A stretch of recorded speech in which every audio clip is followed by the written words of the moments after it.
வணக்கம் ஜோதிட நண்பர்களே. பொதுவாக ஜோதிடம் என்பது பலவிதமான அணுகுமுறைகளை கொண்டது.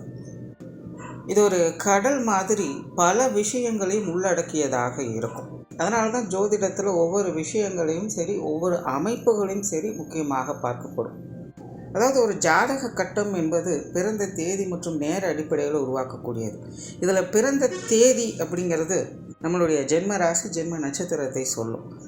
நேரம் அப்படிங்கிறது நம்மளுடைய ஜென்ம லக்னத்தை குறிப்பிடும். ஸோ இதை வச்சு தான் நம்ம இப்போது ஜென்ரலாக இந்த ராசி நட்சத்திர பலன்கள், இப்போது லக்ன பலன்கள் அப்படிங்கிறதையும் பார்த்துக்கிட்டு வரோம். பொதுவான வகையில் இதுதான் அதிகமாக பேசப்படுது.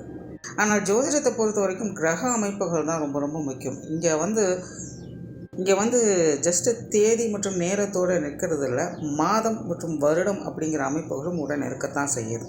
ஸோ கிரக அமைப்புகள் நாள், வாரம், மாதம், வருடம் அப்படிங்கிற அமைப்புகளில் பிரிக்கப்பட்டும் இருக்குது. அதாவது ஒவ்வொரு கிரகமும் சூரியனை சுற்றி வரக்கூடிய அந்த முழுமை பெறக்கூடிய அந்த அமைப்புகளின் படி ஒவ்வொரு கிரகங்களும் இப்படி நாளின் அடிப்படையிலும், மாதத்தின் அடிப்படையிலும், வாரங்களின் அடிப்படையிலும், வருடங்களின் அடிப்படையிலும் பிரிக்கப்பட்டிருக்கு.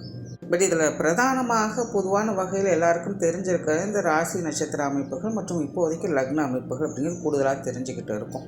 அண்ட் நம்ம சேனல்லையே பார்த்தோம்னா இந்த ராசிகளுடைய பொதுவான தன்மை என்ன அப்படிங்கிறத போட்டிருக்கோம், லக்னங்களுடைய பொதுவான தன்மை என்ன அப்படிங்கிறதையும் போட்டிருக்கோம். அது தவிர ராசி மற்றும் லக்னங்களுடைய காம்பினேஷன் எப்படி இருக்கும் அப்படிங்கிறதையும் ஒரு சீரியஸாக பண்ணிக்கிட்டு இருக்கும். அது பாதி முடிஞ்சிருக்கு. அது ரொம்ப பெரிய சீரீஸ் அப்படிங்கிறதுனால டைம் கிடைக்கும் போதெல்லாம் அப்டேட் பண்ணிகிட்ருக்கோம். பட் அதை கம்ப்ளீட் பண்ணிவிடுவோம். ஸோ இப்படி ராசி மற்றும் லக்னங்களுடைய காம்பினேஷன் என்ன அப்படிங்கிறதும் பொதுவான வகையில் சொல்லிகிட்டு இருக்கோம். இன்னும் கூடுதலாக சில வருடங்களுடைய அமைப்புகள் எப்படி இருக்கும் அப்படிங்கிறத கூட நம்ம சேனலில் வீடியோஸை போட்டிருக்கோம். குறிப்பிட்ட இந்தந்த வருடங்களில் பிறந்தவங்களுடைய நிலைகள் இப்படி இருக்கும், இந்தந்த வருடங்களில் இந்த ராசிகளுடைய நிலைகளில் இப்படி தான் இருக்கும் அப்படிங்கிற மாதிரியான வீடியோக்கள் கூட நிறையவே போட்டிருக்கோம். எல்லாத்துக்குமே பிளேலிஸ்ட் டிஸ்கிரிப்ஷனில் இருக்குது, பார்க்காதவங்க செக் பண்ணி பாருங்கள்.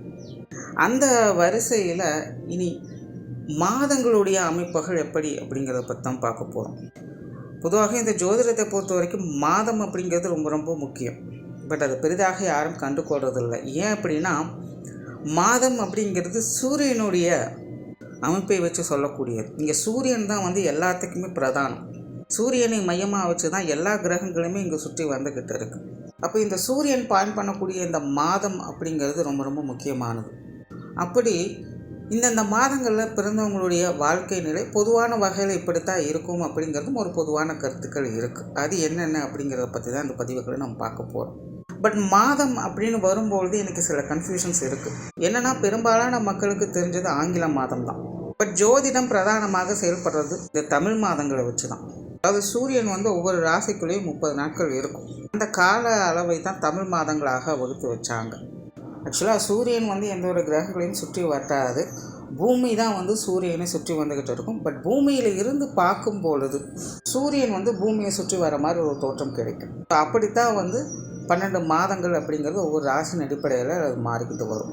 அப்படி சூரியன் ஒவ்வொரு ராசிகளில் இருக்கும்பொழுது அது ஒவ்வொரு மாதங்களாக தமிழில் வகுத்து வச்சிருக்கப்படும். அப்படி அந்தந்த மாதங்களுக்கு சூரியன் நிலைகளின் அடிப்படை குறிப்பிட்ட சில பொதுவான விஷயங்கள் அப்படிங்கிறது அந்தந்த மாதங்களில் பிறக்கக்கூடியவங்களுக்கு அமையப்பெறும்.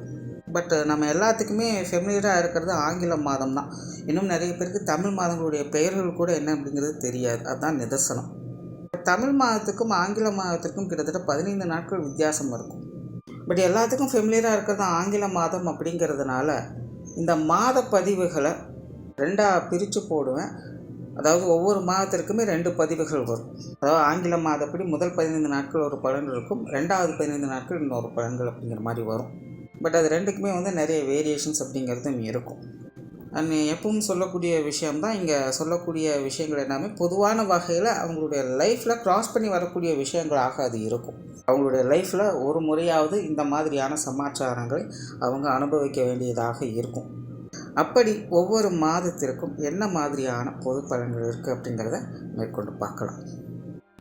ஜனவரி மாதம் 1 முதல் 14 வரை பிறக்கக்கூடியவங்களுடைய பொதுவான அமைப்புகள். நார்மலாக இந்த காலங்களில் பிறக்கக்கூடியவங்க ஒரு சாத்வீக குணம் படைத்தவங்களாக இருப்பாங்க.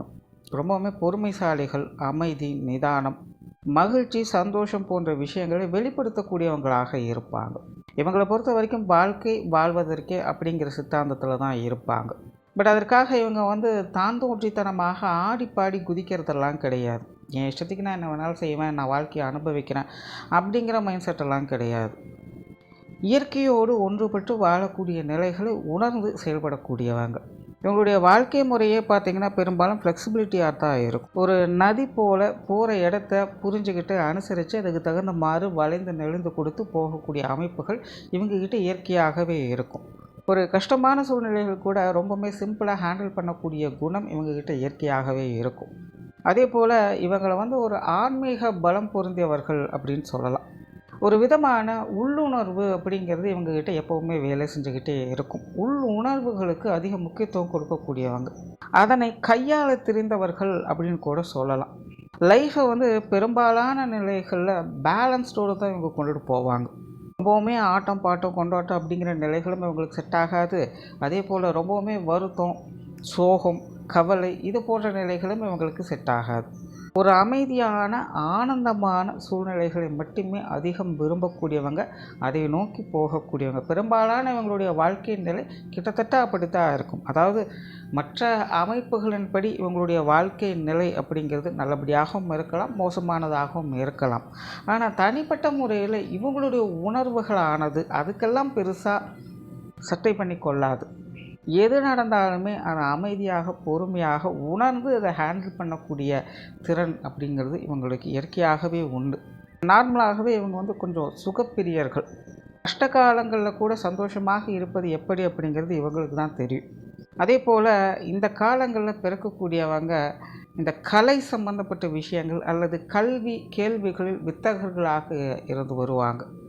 இயற்கையாகவே இந்த கல்வி அறிவு ஞானம் போன்ற விஷயங்கள் இவங்களுக்கு உண்டாகி வரும். படித்து தான் ஒரு விஷயத்தை கற்றுக்கணும் அப்படிங்கிறதுல அனுபவ அறிவு அப்படிங்கிறது இவங்களுக்கு இயற்கையாகவே உண்டு. அறிவை தேடி போகக்கூடியவங்களாக இருப்பாங்க. தானாகவே நிறைய விஷயங்களை போய் கற்றுக்கொள்ளக்கூடிய இயல்பு அப்படிங்கிறது இவங்களுக்கு உண்டு. அதே போல் திரைக்கடலோடியும் திரவியம் தேடு அப்படின்னு சொல்லுவாங்க. அந்த மாதிரி இவங்களுக்கு ஒரு இடத்தை விட்டு இன்னொரு இடத்துக்கு போய் வசிக்கக்கூடிய அமைப்புகள் அப்படிங்கிறது ஏற்படும். இவங்களுடைய வாழ்க்கையில் சில காலங்களுக்காவது தன்னுடைய குடும்பத்தை விட்டு தனித்து வசிக்கக்கூடிய அமைப்புகள் அப்படிங்கிறது இவங்களுக்கு ஏற்படும். அது எந்த வகையில் வேணாலும் அமையலாம். அது அவங்களுடைய சுய ஜாதகம் அப்படிங்கிறது நிர்ணயம் பண்ணும். அதாவது படிப்புக்காக, வேலைக்காக அல்லது வேறு ஏதாவது நல்ல விஷயங்களுக்காக கூட குடும்பத்தை விட்டு கொஞ்சம் தனிச்சிருக்க முடியாத சூழ்நிலைகள் அப்படிங்கிறது ஏற்படலாம். இல்லைனா மோசமான வகையில் குடும்பத்துக்கிட்ட மனஸ்தாபம் ஏற்பட்டு தனிச்சிருக்க முடியாத சூழ்நிலைகள் அப்படிங்கிறது ஏற்படலாம். பட் எது எப்படியோ இவங்களுடைய வாழ்க்கையில் சில காலங்களுக்காவது குடும்பத்தை விட்டு தனிச்சிருக்கும்படியான ஒரு காலகட்டம் அப்படிங்கிறது ஏற்படும். ஆராய்ச்சி அறிவு, ஆன்மீக அறிவு இதெல்லாமே இவங்களுக்கு இயற்கையாகவே உண்டு. ஆன்மீகத்தை கூட அறிவியல் பூர்வமாக அணுகக்கூடியவங்களாக இருப்பாங்க. இவங்களுடைய பேச்சில் எப்போவுமே ஒரு வசீகரத்தன்மை அப்படிங்கிறது இருக்கும். நார்மலாகவே இந்த காலங்களில் பிறக்கக்கூடியவங்களுக்கு பேச்சாற்றல் அப்படிங்கிறது அதிகம். அதாவது சும்மா ஏதாவது ஒரு டாபிக் கொடுத்தா கூட அதை பற்றி ஏதாவது ஒன்று பேசிக்கிட்டே இருப்பாங்க. ஸோ நார்மலாகவே இவங்களுக்கு பேசுகிறது அப்படிங்கிறது ரொம்பவுமே பிடித்த விஷயமாக இருக்கும். அதே போல் பிரயாணம் சார்ந்த விஷயங்களில் ஆர்வமுடையவங்களாக இருப்பாங்க. அதே போல் இவங்களுடைய வாழ்க்கை சூழ்நிலை அப்படிங்கிறது ஏதாவது ஒரு வகையில் எங்கேயாவது ஒரு பக்கம் போயிட்டு வந்துட்டு இருக்கிற மாதிரியே பெரும்பாலும் அமையும். அதே போல் நட்பை அதிகம் விரும்பக்கூடியவங்களாக இருப்பாங்க. அதே போல் நண்பர்களாலேயே சில சங்கடங்கள் அப்படிங்கிறது இவங்களுடைய வாழ்க்கையில் தவிர்க்க முடியாத ஒரு விஷயமாக இருக்கும். பொது காரியங்களில் ஈடுபடக்கூடியவங்களாக இருப்பாங்க. பொதுவாக உதவக்கூடிய குணம் அப்படிங்கிறதும் இவங்களுக்கு உண்டு. அதே போல் வெளிநாட்டு மோகம் அப்படிங்கிறதும் இவங்களுக்கு உண்டு. அதே போல் உறவினர்களுடைய அரவணைப்புகள் அப்படிங்கிறது இவங்களுக்கு அவ்வளோ சீக்கிரம் கிடைக்காது. என்னதான் நல்ல விஷயங்களை செஞ்சாலும் அதில் ஏதாவது ஒரு குற்றம் குறை பார்க்கக்கூடிய உறவினர்கள் தான் பெரும்பாலும் இவங்களை சுற்றி இருப்பாங்க. ஒன்று இவங்களுக்கு அவங்கள பிடிக்காது, இல்லைன்னா அவங்களுக்கு இவங்களை பிடிக்காது. இவங்களுடைய வாழ்க்கையில் பொருளாதார நிலை அப்படிங்கிறது எப்போதுமே ஒரு ஏற்ற இறக்கங்களாகவே இருக்கும். ஒரு ஸ்டாண்டர்டான பொருளாதார நிலையை பார்க்கறது அப்படிங்கிறது இவங்களுக்கு கொஞ்சம் கடினமான காரியம்தான். பட் பொருளாதார நிலை அப்படிங்கிறது எப்படியோ எல்லா சூழ்நிலைகளுமே கை கொடுத்து காப்பாற்றக்கூடிய வகையில் இவங்களுக்கு அமையும். இவங்களுடைய குடும்ப வாழ்க்கை அப்படிங்கிறது பெரும்பாலும் காரசாரமாக இருக்கும். பட் இருந்தாலுமே அடிக்கிற கை தான் அணைக்கும் அப்படின்னு சொல்லுவாங்க. கோபம் இருக்கிற இடத்துல தான் குணம் இருக்கும் அப்படின்னு சொல்லுவாங்க. ஸோ அந்த மாதிரி தான் இவங்களுடைய குடும்ப வாழ்க்கை அப்படிங்கிறது கொஞ்சம் காரசாரமாக பரபரப்பான சூழ்நிலைகள் ஒரு பக்கம் இருந்தாலும் கூட குடும்பத்துக்குள்ள மகிழ்ச்சியான குதூகலமான விஷயங்கள் அப்படிங்கிறது தவிர்க்க முடியாததாகவே இருக்கும். பெரும்பாலும் இவங்களுடைய குடும்பத்தில் இவங்களை காட்டிலும் மற்ற எல்லாருமே பார்த்திங்கன்னா கொஞ்சம் பிரிஸ்காக தான் இருப்பாங்க. பெற்றோர்களுடைய அரவணைப்பும் இவங்களுக்கு எப்பொழுதுமே சாதகமாக தான் இருக்கும். பெற்றோர்கள் வகையில் சகாயங்களும் ஆதாயங்களும் பெறக்கூடிய அமைப்புகள் இவங்களுக்கு உண்டு. உடன்பிறப்புகளுடைய அமைப்பு இவங்களுக்கு பட்டும்படாமலும் தான் இருக்கும். பெரும்பாலும் உடன்பிறப்புகள் சார்ந்த விஷயங்கள் எல்லாமே இவங்களுக்கு ஏதாவது ஒரு வகையில் சாதகமான சூழ்நிலைகள் கொடுத்தாலும் கூட அது ஏற்றுக்கொள்ளும்படியாக இருக்காது. சரி அப்படின்னு சொல்லி கொஞ்சம் கன்வின்ஸ் ஆகலாம். பட் இருந்தாலுமே அது நிலைக்காது. ஸோ உடன்பிறப்புகள் சார்ந்த அனைத்து விஷயங்களுமே பார்த்திங்கன்னா ஏதாவது ஒரு வகையில் இவங்களுக்கு கொஞ்சம் பட்டுப்படாமல் இருக்கக்கூடிய சூழ்நிலை தான் கொடுத்துக்கிட்டு இருக்கும். திருமண வாழ்க்கை பெரும்பாலுமே இவங்களுக்கு சாதகமாக தான் இருக்கும்.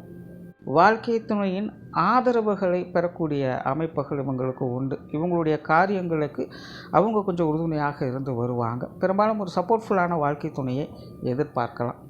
குழந்தைகளுடைய அமைப்புகளும் பெரும்பாலும் இவங்களுக்கு சாதகமாக தான் இருக்கும். தொழில், வேலை, உத்தியோகம் சார்ந்த விஷயங்களும் பெரும்பாலும் ஒரு சுமூகமான அமைப்புகளை பெற்று வருவாங்க. சொத்து சுகங்களுடைய அமைப்புகள் கூட பெரும்பாலும் இவங்களுக்கு சாதகமாகவே வேலை செய்யும். ஸோ ஓவராலாக இந்த ஜனவரி மாதம் 1 முதல் 14ஆம் தேதி வரையில் இருக்கக்கூடியவங்களுடைய அமைப்பு பெரும்பாலும் இவங்களுடைய வாழ்க்கை முறை ஒரு சுமூகமான வகையிலே கட்டமைக்கப்படும். ஒரு பேலன்ஸ்டான வாழ்க்கை நிலையை வாழக்கூடியவங்களாக இருப்பாங்க. நன்றி, வணக்கம், வாழ்க வளமுடன்.